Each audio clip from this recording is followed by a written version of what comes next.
স্বয়ং বিশ্বকর্মা তার ভিৎপত্তন করেছিলেন কোন মান্ধাতার আমলে? স্বয়ং হনুমান তার পাথর বহন করে।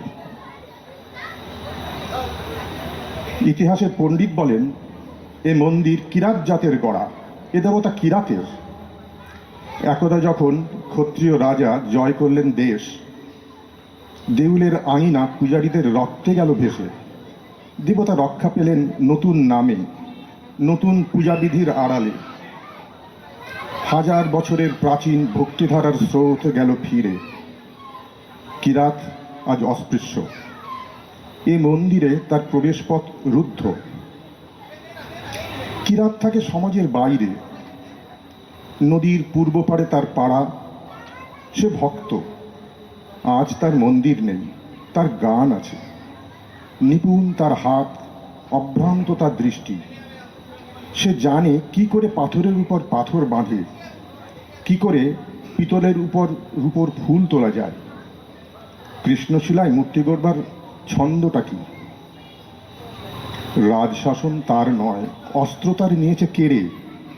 দেশে বাসে ব্যবহারে সম্মানের চিহ্ন হতে সে বঞ্চিত। বঞ্চিত সে পুঁথির বিদ্যায়। ত্রিলোকেশ্বরের মন্দিরের স্বর্ণচূড়া পশ্চিম দিগন্তে যায় দেখা। চিনতে পারে নিজেদেরই মনের আকল্প, বহু দূরের থেকে প্রণাম করে।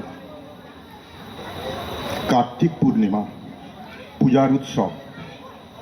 মঞ্চের উপরে বাজছে বাঁশি, মৃদঙ্গ, করতাল। মাঠ জুড়ে কানাতের পর কানাত, মাঝে মাঝে উঠছে ধ্বজা। পথের দুই ধারে ব্যাপারীদের পসরা। তামার পাত্র, রূপোর অলঙ্কার, দেবমূর্তির পট, রেশমের কাপড়। ছেলেদের খেলার জন্যে কাঠের ডমরু, মাটির পুতুল, পাতার বাঁশি। অর্ঘ্যের উপকরণ, ফল, মালা, ধূপবাতি, ঘরা ঘরা তীর্থবাড়ি। বাজিকর তার স্বরে প্রলাপ বাক্যে দেখাচ্ছে বাজি। কথক পড়ছে রামায়ণ কথা।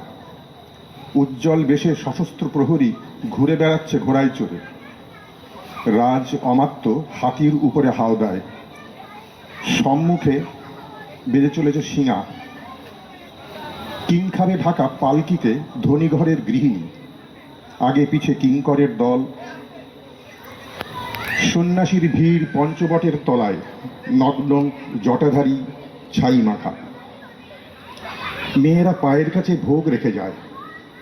ফল, দুধ, মিষ্টান্ন, ঘি, আতপতণ্ডী। থেকে থেকে আকাশে উঠছে চিৎকার ধ্বনি, জয় ত্রিলোকেশ্বরের জয়। কাল আসবে শুভলগ্নে রাজার প্রথম পূজা। স্বয়ং আসবেন মহারাজ রাজহস্তিতে চড়ে। তার আগমন পথের দুই ধারে সারি সারি কলার গাছে ফুলের মালা। মঙ্গল ঘটে আম্র পল্লব। আর ক্ষণে ক্ষণে পথের ধুলায় সেচন করছে গন্ধ বাড়ি। শুক্ল ত্রয়োদশীর রাত। মন্দিরে প্রথম প্রহরের শঙ্খ, ঘণ্টা, ভেরি, পট থেমেছে। আর চাঁদের উপরে একটা ঘোলা আবরণ। জ্যোৎস্না আর ঝাপসা, যেন মূর্ছার ঘোর লাগলো। বাতাস রুদ্ধ, ধোঁয়া জমে আছে আকাশে। গাছপালাগুলো যেন শঙ্কায় আড়ষ্ট। কুকুর অকারণে আর্তনাদ করছে। ঘোড়াগুলো কান খাড়া করে উঠছে ডেকে, কোন অলক্ষ্যের দিকে তাকিয়ে। হঠাৎ ভীষণ গম্ভীর শব্দ শোনা গেল মাটির নিচে। পাতালে দানবেরা যেন রণদামামা বাজিয়ে দিলে, গুরু গুরু গুরু গুরু। মন্দিরে শঙ্খ ঘণ্টা বাজতে লাগলো প্রবল শব্দে। হাতি বাঁধা ছিল। তারা বন্ধন ছিঁড়ে গর্জন করতে করতে ছুটল চারদিকে, যেন ঘূর্ণিঝড়ের মেঘ। তুফান উঠল মাটিতেই। ছুটল উট, মহিষ, গরু, ছাগল, ভেড়া ঊর্ধ্বশ্বাসে, পালে পালে। হাজার হাজার দিশাহারা লোক আর্তস্বরে ছুটে বেড়ায়। চোখে তাদের ধাঁধা লাগে, আত্মপরের ভেদ হারিয়ে কে কাকে দেয় দোলে। মাটি ফেটে ফেটে ওঠে ধোঁয়া, ওঠে গরম জল। ভীম সরোবরের দিঘির বালি মাটির নিচে শুষে গেল।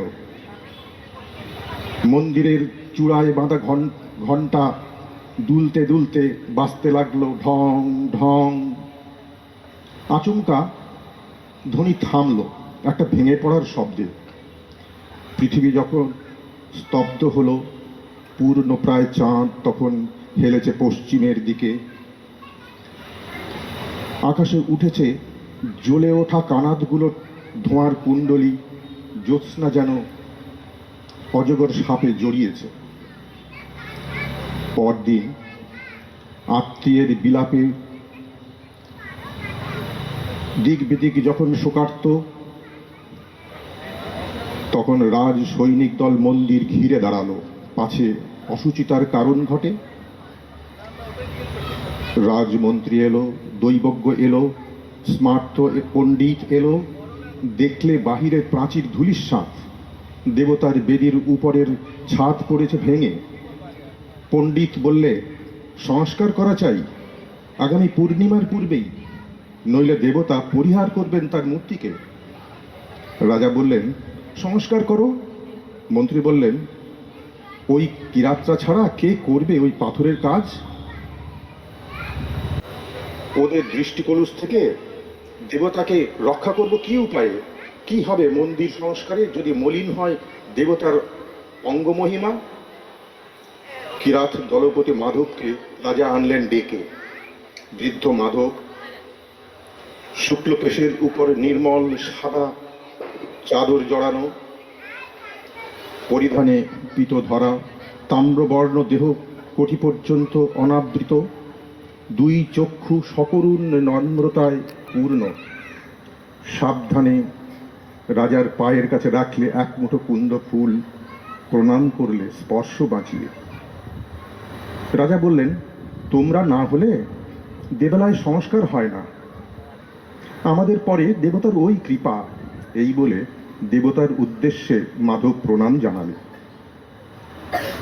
নৃপতি নৃসিংহ রায় বললেন, চোখ বেঁধে কাজ করা চাই, দেবমূর্তির উপর দৃষ্টি না পড়ে পারবে? মাধব বলে, অন্তরের দৃষ্টি দিয়ে কাজ করিয়ে নেবেন অন্তর্যামী, যতক্ষণ কাজ চলবে চোখ খুলব না। বাহিরে কাজ করে কিরাতের দল, মন্দিরের ভিতরে কাজ করে মাধব। তার দুই চক্ষু পাকে পাকে কালো কাপড়ে বাঁধা। দিন রাত সে মন্দিরের বাহিরে যায় না, ধ্যান করে, গান গায়, আর তার আঙুল চলতে থাকে। মন্ত্রী এসে বলে, তরা করো তরা করো, তিথির পর তিথি যায়, কবে লগ্ন হবে উত্তীর্ণ। মাধব জোর হাতে বলে, যার কাজ তারই নিজের আছে তরা, আমি তো উপলক্ষ। অমাবস্যা পার হয়ে শুক্লপক্ষ এলো আবার। অন্ধ মাধব আঙুলের স্পর্শ দিয়ে পাথরের সঙ্গে কথা কয়, পাথর তার সাড়া দিতে থাকে। কাছে দাঁড়িয়ে থাকে প্রহরী, পাছে মাধব চোখের বাঁধন খোলে। পণ্ডিত এসে বললে, একাদশীর রাতে প্রথম পূজার শুভক্ষণ, কাজ কি শেষ হবে তার পূর্বে? মাধব প্রণাম করে বললে, আমি কে যে উত্তর দেব? কৃপা যখন হবে তখন সংবাদ পাঠাবো যথাসময়ে। তার আগে এলে ব্যাঘাত হবে, বিলম্ব ঘটবে। ষষ্ঠী গেল, সপ্তমী পেরোলো। মন্দিরের দ্বার দিয়ে চাঁদের আলো এসে পড়ে মাধবের শুক্লকেশে। সূর্য অস্ত গেল, পাণ্ডুর আকাশে একাদশীর চাঁদ। মাধব দীর্ঘ নিঃশ্বাস ফেলে বললে, যাও প্রহরী, সংবাদ দিয়ে এসো গে, মাধবের কাজ শেষ হলো আজ, লগ্ন যেন বয়ে না যায়। প্রহরী গেল। মাধব খুলে ফেললে তার চোখের বাঁধন। মুক্ত দ্বার দিয়ে পড়েছে একাদশীর চাঁদের পূর্ণ আলো দেবমূর্তির পর। মাধব হাঁটু গেড়ে বসল, দুই হাত জোর করে। এক দৃষ্টে চেয়ে রইল দেবতার মুখে, দুই চোখে বইল জলের ধারা। আজ হাজার বছরের ক্ষুদিত দেখা দেবতার সঙ্গে ভক্তের। রাজা প্রবেশ করলেন মন্দিরে। তখন মাধবের মাথা নত বেদিমূলে। রাজার তলোয়ার মুহূর্তে ছিন্ন করে দিল সেই মাথা। দেবতার পায়ে এই প্রথম পূজা, এই শেষ প্রণাম। নমস্কার।